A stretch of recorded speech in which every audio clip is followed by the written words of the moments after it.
Bonjour à tous, je m'appelle Nathalie Yamb et je vous remercie pour tous les abonnements, les partages, les likes, les commentaires et suggestions que vous faites semaine après semaine. Mon propos aujourd'hui a été suscité par un commentaire sous un texte que j'ai publié sur la situation au Tchad vendredi passé.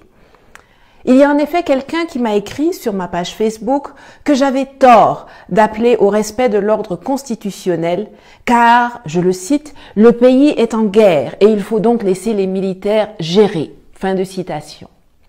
Comme si les militaires ne pouvaient pas se mettre au service du président par intérim prévu par la Constitution, à savoir le président de l'Assemblée nationale. J'ai failli répondre vertement à son auteur, mais je me suis rappelé à temps que les gens en Afrique francophone ont hélas été formatés pour produire ce genre de réflexion et de comportement penché. C'est pourquoi il est vital pour nous de revoir de fond en comble notre système scolaire. Je vais vous expliquer pourquoi sous l'œil bienveillant de Madame Rosa Parks. Le système scolaire francophone ne nous apprend pas à travailler ensemble. L'individualisation est mise en exergue là où il faudrait nous former au travail en équipe. Ce n'est donc pas surprenant si, plus tard, on se retrouve avec une masse de personnes qui ne savent pas que notre seule issue en tant qu'Africains pour être compétitifs dans un monde globalisé est l'intégration, la mise en commun de nos atouts et de nos savoir-faire plutôt que de rester chacun pour soi dans son micro-coin. Dans le système anglophone, dès la petite école, on apprend à travailler sur des projets, on crée des clubs et des associations, on pratique le team building, on est pour la fortune commune, le Commonwealth. Le système scolaire francophone ne nous apprend pas non plus à défendre une idée ou à débattre. On nous apprend à répéter ce que d'autres ont dit. Les mieux notés sont ceux qui ont la faculté de réciter par cœur leurs leçons. L'interprétation, l'adaptation, l'élargissement des connaissances ne sont pas les bienvenus. Le système anglophone ou anglo-saxon met, lui, l'accent sur le développement personnel. La créativité ainsi que le processus sont autant, sinon plus valorisés que le résultat final. Dans le système francophone, c'est quand tu répètes fidèlement ce que le prof a dit que tu es en haut. Dans le système anglophone, quand tu fais ça, on te donne à peine la moyenne. C'est quand tu fais tes propres propositions, quand tu apportes tes idées, quand tu enrichis le sujet avec le fruit de tes recherches que tu as faites sur Internet ou dans des livres. C'est là qu'on te donne des notes excellentes. Le système francophone nous enseigne que pour avancer, on a besoin de tuteurs, quelqu'un qui va vous prendre par la main, dont vous êtes dépendant.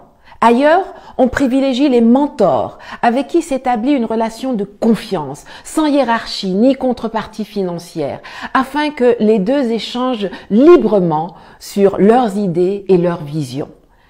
Sachant cela, on ne s'étonnera pas de voir avec quelle facilité les Africains francophones acceptent le fait d'être sous tutelle française, même jusqu'à l'ONU, où c'est la France qui a l'initiative des résolutions concernant le continent.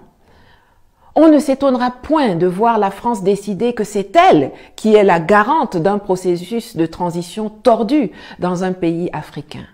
La France décidait d'être la garante de la monnaie de 14 pays africains soi-disant indépendants depuis 1960. La France décidait ce qui est dans nos livres d'école. Le système scolaire francophone ne nous apprend bien évidemment pas à être des leaders. Jamais on ne nous entraîne à présenter un projet, à prendre la parole en public, à maîtriser l'art oratoire. Et si dans ta famille, on ne t'a pas appris à te responsabiliser, ce n'est pas à l'école que tu seras formé à cela. Jusqu'au plus haut niveau de l'administration centrale, les effets de ce travers se font ressentir. Pour que quelqu'un puisse faire son travail, il attend des instructions. C'est comme ça que nos chefs d'État restent figés en attendant les ordres ou l'accord de Paris avant d'agir ou de décréter. C'est dans ça, vous voyez, Sur instruction du président de la République ou du Premier ministre, le ou la ministre XYZ a fait ceci. Pourtant, il ou elle a une fiche de poste, une feuille de route, des objectifs et un budget. Mais non, il faut attendre des instructions. Tu es déjà dans une société, dans un secteur donné, mais tous les jours, c'est toi qui attends les instructions. Tous ont peur de gérer, peur de prendre leurs responsabilités, peur de rendre compte. Le système francophone produit des suiveurs, des petits soldats, des gens dociles, des obéissants, des ventriloques. Il y a une façon de nous former qui fait que quand on sort de l'école, on ne devient non pas un homme au sens grand, plein et noble du terme, mais plutôt un assisté sur le plan intellectuel, social, financier, économique et politique. Le mal est profond.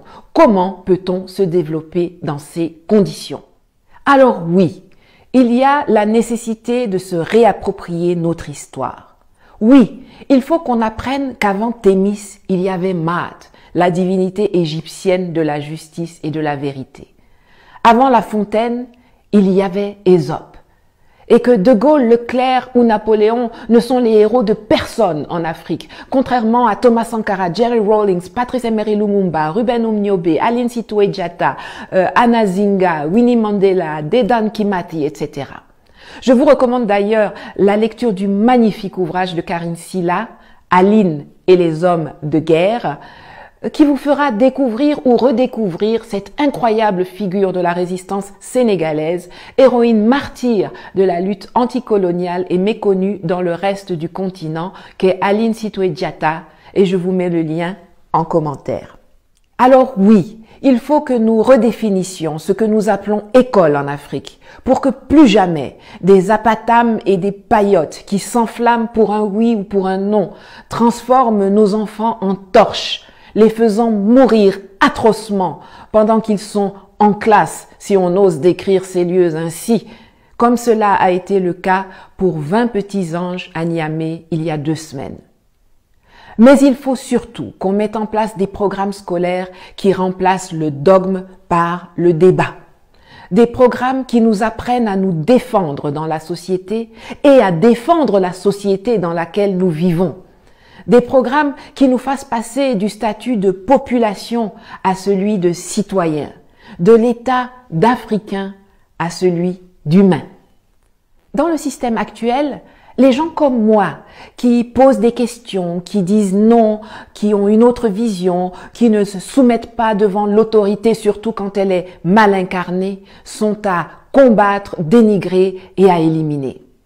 Et pourtant, il faudra bien un jour que les gens comme moi deviennent la majorité pour qu'enfin l'Afrique francophone se libère de ses chaînes mentales, monétaires, économiques, culturelles, spirituelles et politiques.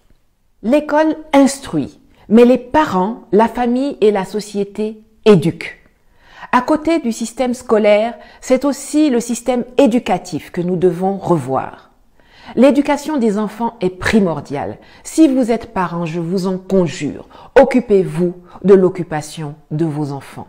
Apprenez-leur à être curieux, à utiliser Internet pour se développer, étendre leur savoir. Encouragez-les à discuter, à débattre avec vous, avec d'autres. Apprenez-leur à être décomplexés, sûrs d'eux, pétillants. Félicitez-les quand ils essaient quelque chose de nouveau, même si cela ne réussit pas du premier coup. Formez-vous vous-même pour pouvoir former mieux vos enfants, leur donner ce que vous n'avez pas pu avoir. Si vous le pouvez, mettez vos enfants dans un système anglo-saxon. Et si jamais vous n'avez pas les moyens de le faire, ayez recours aux possibilités de formation complémentaires gratuites qu'offre le monde moderne. Parlez-leur vos dialectes à la maison, mais veillez à ce qu'ils apprennent l'anglais, l'espagnol, le chinois ou l'allemand à l'école. Ça leur donnera des racines, tout en les dotant des ailes qui leur permettront de se déployer dans le monde. Quand vous voyez vos enfants s'intéresser à la nouvelle économie, aux crypto-monnaies, à l'intelligence artificielle, encouragez-les au lieu de les décourager ou de les moquer. Et vous, les jeunes, faites un usage intelligent des nouvelles technologies. N'utilisez pas seulement vos forfaits data pour suivre des clashs et des buzz insipides sur le net ou insulter les autres sur les réseaux sociaux. Inscrivez-vous pour suivre des MOOC. MOOC, ça signifie Massive Open Online Courses, c'est-à-dire des cours en ligne ouverts à tous et le plus souvent gratuits. Téléchargez la constitution de votre pays et lisez-la, apprenez-la, discutez-en avec vos parents, avec vos amis. Quand quelqu'un dit quelque chose, ne soyez pas paresseux. Le temps que vous prenez pour écrire « quelle est ta source ?» ou bien « insipide, ça veut dire quoi ?» C'est le temps que vous auriez pu prendre pour googler et chercher vous-même la source, les définitions et les informations complémentaires. Vous savez tous chanter les hits de Burna Boy, Rihanna, Bruno Mars. Ne vous contentez pas de répéter les paroles sans savoir ce qu'elles signifient. Cherchez la traduction en ligne, comme ça vous apprendrez l'anglais sans même vous rendre compte. Ne bâclez pas tout, apprenez à avoir de la ressource. Un exemple.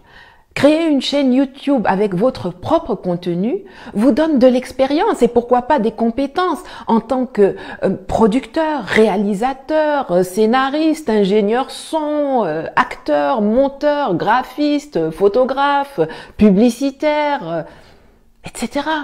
Ces expériences et compétences pourront vous être utiles, vous ouvrir des débouchés professionnels, vous créer des sources de revenus et vous permettre de vous développer. Ce n'est qu'un exemple parmi tant d'autres. Que chacun fasse sa part pour que nous puissions enfin sortir de cette usine de production de perroquets et de marionnettes appelée école dans le système francophone, que nous avons hérité de la colonisation et qui nous a servi et nous exclut de la compétition mondiale jusqu'à ce jour. En attendant que nous portions à la tête de nos États des gens qui vont investir massivement dans le développement du capital humain, car notre seule vraie richesse, c'est le talent, l'intelligence, la formation, la mentalité, les principes et les valeurs des hommes et des femmes qui constituent notre société.